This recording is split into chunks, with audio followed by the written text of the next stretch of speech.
The Warriors have done it again. They have won another championship just coming off of a rebuild, if you'd like to call it that. And it's incredible to look at the fact that this team that had Steph Curry, Klay Thompson, Draymond Green somehow went from so many championships in such a short time to just one of the worst teams in the league, and now is already right back at the point of winning a championship and in contention for next year. And it's just crazy to think about. So in this video, we're going to be talking about some of the stats, either for the player as well as for the teams, and also go along with the fact of how they got back to this point after a struggling couple of years, and how they won it through this playoff stretch that has occurred. But if this is your first time on the channel, my name is John. This is the Sports Advocate. If you enjoy this content, give me a like.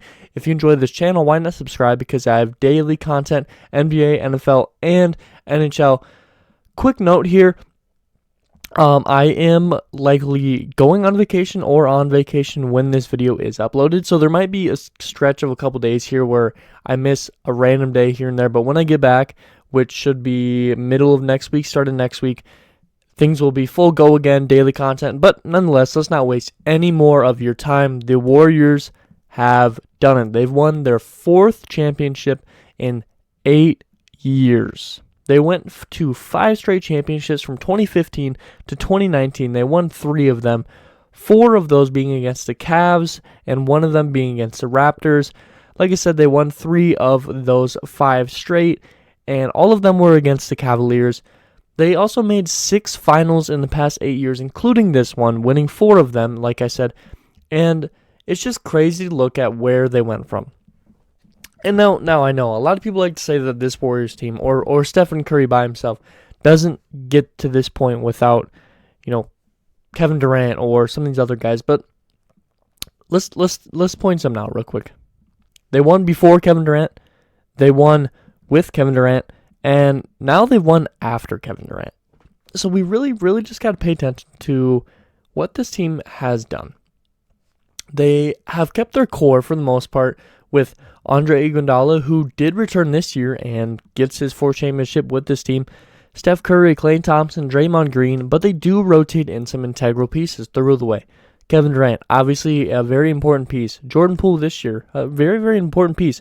They get a lot of pieces that maybe haven't been there the entire time, but were a really, really important part to when they did win. So they go through this stretch where they get 5 straight and they win 3, and then they become the worst team in the league. They had the worst record in the league in 2022, the bubble year, as we all know. Now, this did come down to a couple factors, including Klay Thompson injury, Steph and Draymond being in and out of rotation, and just the whole team as a whole just kind of struggling when they were on the court. The next year, they end up doing a little bit better. They make the play-in, but they end up losing it to the Lakers, I do believe, and they do not make the playoffs. Now, they did improve, but they didn't make it. So they go from 5-5, which is still crazy to think about.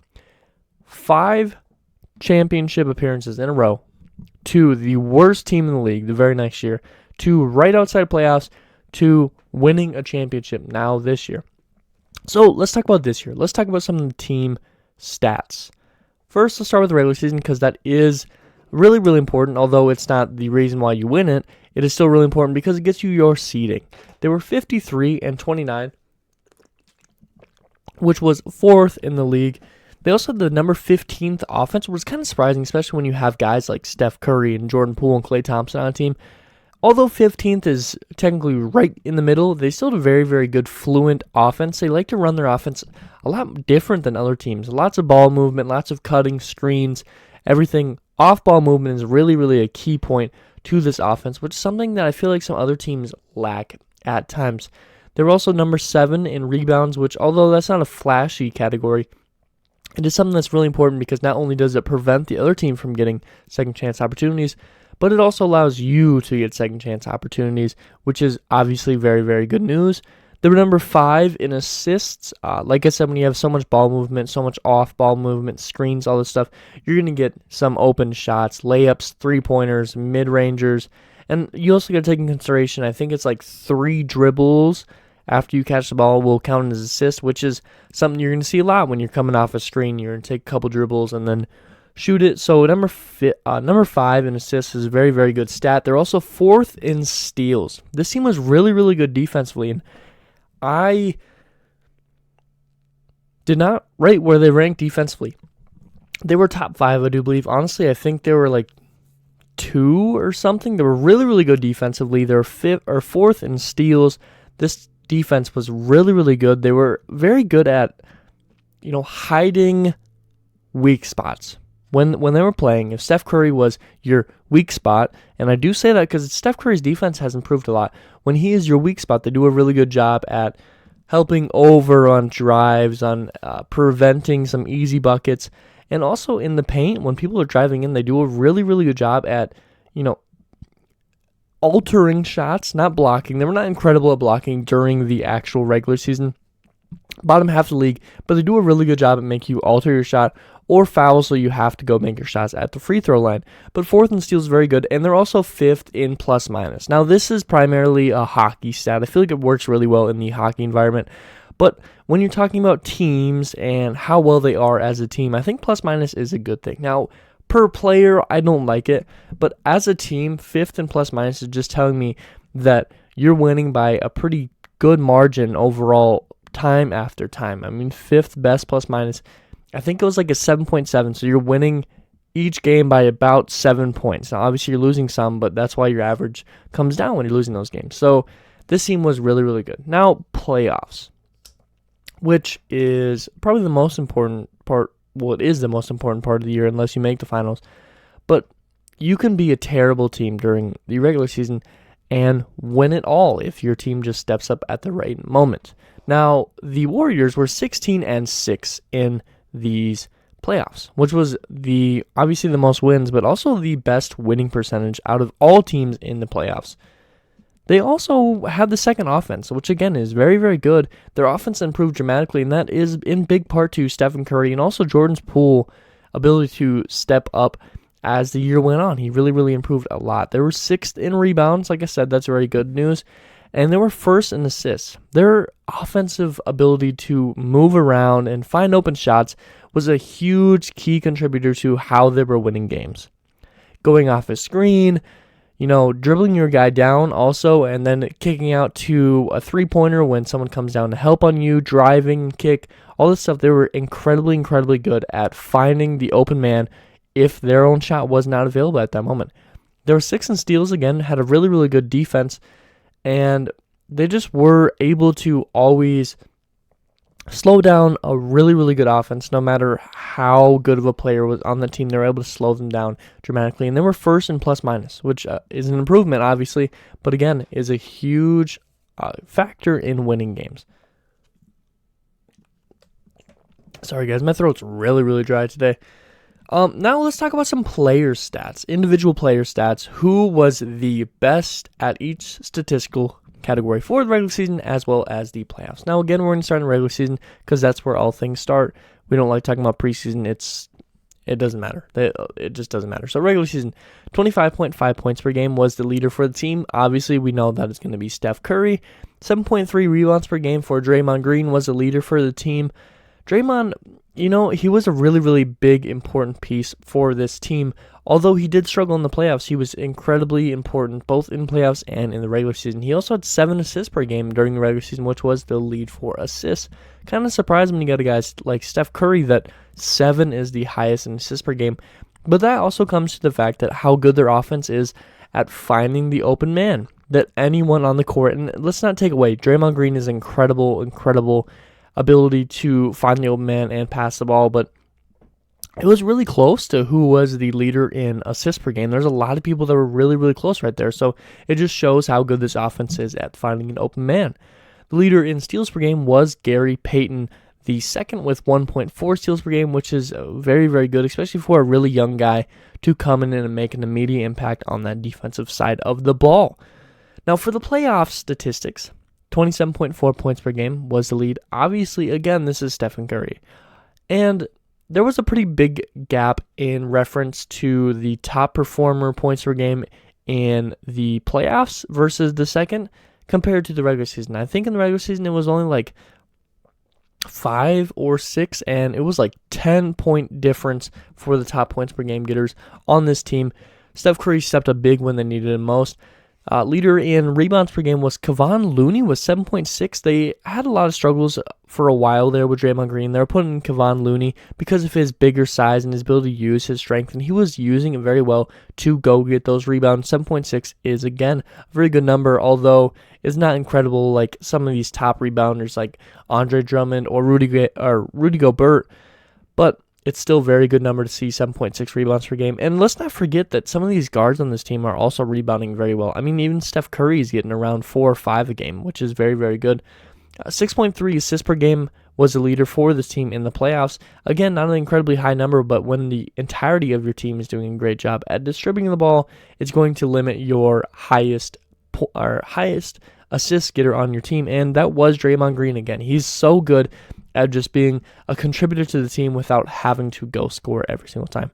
Now, the leader in steals per game, which might be a lot of people's surprise because of a lot of people think that he's a weakness on their defense, was Steph Curry with 1.3 steals per game, which was actually the exact number he averaged through the regular season.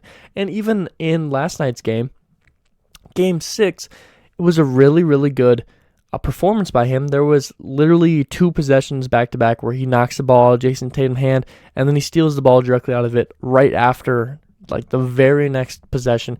He's been an incredible improvements on the defense side of the ball. But how did they get here? How did they get to this point? And I'm not talking about what they do through time, although I can cover that real quick. So obviously, and this is going to be really, really quick. Obviously, they win, or they make 5 in a row, winning 3. And then the team kind of falls apart. Kevin Durant wants out, so they do a sign and trade, and they bring in D'Angelo Russell, which I actually am a big fan of this guy, but he just doesn't work with this team. And like I said, with the way that this team runs, you have to have the ability to see the court, get rebounds, even if you're a smaller guy and all that. And I just don't think Russell was able to do that for this team. So they end up moving on from Russell, and they bring in Andrew Wiggins, which actually was a really important piece to have on this team at this very point, especially in that finals run. He was a really, really important piece. They also go and draft James Wiseman, which we've seen barely nothing of because of all of his injuries. They also go get Jordan Poole, which is a really important piece again. So the fact that they went from the top team in the league to the worst team in the league right back to the top within 3 years is just, it's incredible to see a team do that rebuild that quick. And I don't even know if you'd call it rebuild. Even if they were the worst team in the league, it's almost more of a retooling just because all the injuries that were occurring. It's not like they ripped the team apart. But how did they get here through the playoffs? So they win round 1, 4-1, and this was to nobody's surprise, especially against a Nuggets team that only had Nikola Jokic. And although he was the MVP, he just didn't have enough of a supporting cast. Now, if Jamal Murray or Michael Porter Jr. had returned after their injuries, it might have helped a bit, but you got to remember that when you're returning from injury, you're probably not going to return right at your peak level immediately. But they win 4-1 over the Nuggets, and the one game they did lose was obviously because of Nikola Jokic. Next series, in the second round, they go against the Grizzlies, which was a really, really good matchup. A 4-2 win over the Grizzlies, and it was really back and forth. A lot of good defense, great defense, if you want to call it that. Some of the top defenders in the league, team-wise, was both the Warriors and the Grizzlies, but Ja Morant ends up missing a little bit of time there with an injury, and the Warriors take it 4-2. Now, I think the Warriors still win this series, but it might go to 7 if Ja Morant doesn't get injured. Even though the team did very well without Ja Morant, I just think that having him on the team, that offensive presence that he brings, would do a pretty good amount to bring that extra support and possibly push you to that Game 7. Now, in the Western Conference Finals, they end up going against the Mavericks, led by Luka, and a really, really solid role players surrounding him. And as we all know, there was a Christian Wood trade that they just did to the Mavericks. They just brought in Christian Wood, which is really good. They're doing a lot to try and surround Luka Magic with some good pieces. But Luka just isn't enough to beat the Warriors. Mavericks ended up losing 4-1 to the Warriors, but Luka did dominate for the most part through the entirety of the series. But Luka's always going to get his points. It's just slowing the amount of points for the other players on the team, and that's exactly what the Warriors did, and that's how they won.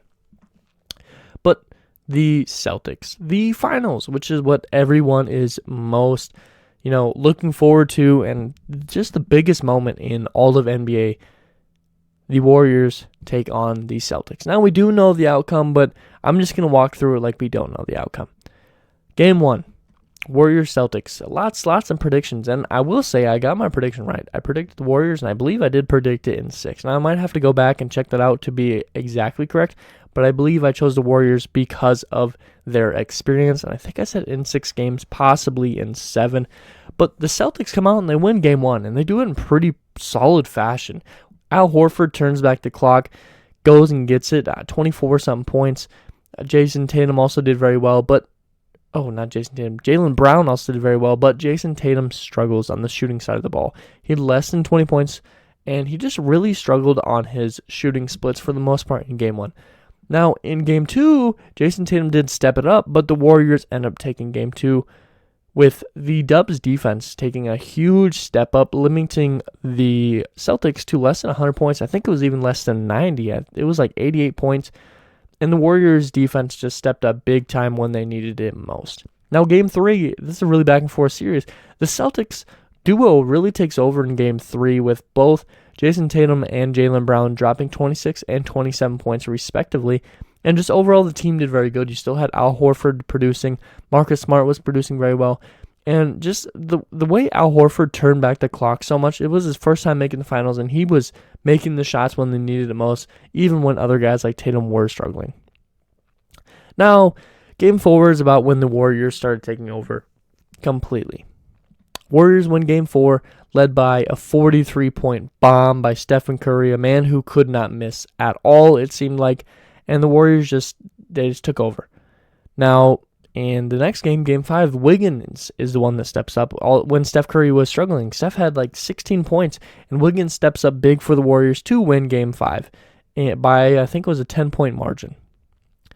And in Game 6, as we all know, last night, a very good game, but for the most part, it was just, I think we all knew who was going to win from the second that halftime occurred. Even though there was a 22-point lead by the Warriors that was brought all the way down to 8 at some points, it was just pretty clear that the Warriors were the better team in this moment. And the Warriors dominated in Game 6 and make it 4 rings in 8 years. And Curry wins his first Finals MVP, which, if you watch some of the interviews or after, he wasn't even worried about that. I think the first question when he got in the stand was, how does it feel to finally win the Finals MVP? And he said, who cares about that?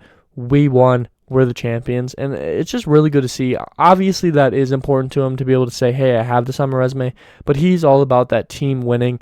And, for some people, they might claim that Steph Curry's really, really cocky. But I think he's an incredible ball player. He's improved the sport of basketball by a long shot. Although in some ways he has destroyed it. But I think it's not directly his fault. It's not like he's telling these guys to take these deep shots. But he definitely has altered the game in a huge, huge way. Now, I will say, I think I'm going to have a video on Stephen Curry dropping here in the next few days on just, how good is he really when we're looking at legacy-wise. And let me tell you, he's a lot better than some people might like to give him credit for. But I'm going to have a video coming up on that. But if you enjoyed this video, why not give me a like? Comment down below what you thought about this series and what you thought about the playoffs in general. If you really enjoy this channel, why not subscribe? Like I said, I have daily content, NFL, NBA, and NHL. But as always, I hope it taught you something today. Hope it made you smile. Hope it made you laugh. That someone's really important to me. Affecting someone else's day in a great way. Because every single day can be a good day if we all put in the work. And as always, you guys all be safe out there. But something deep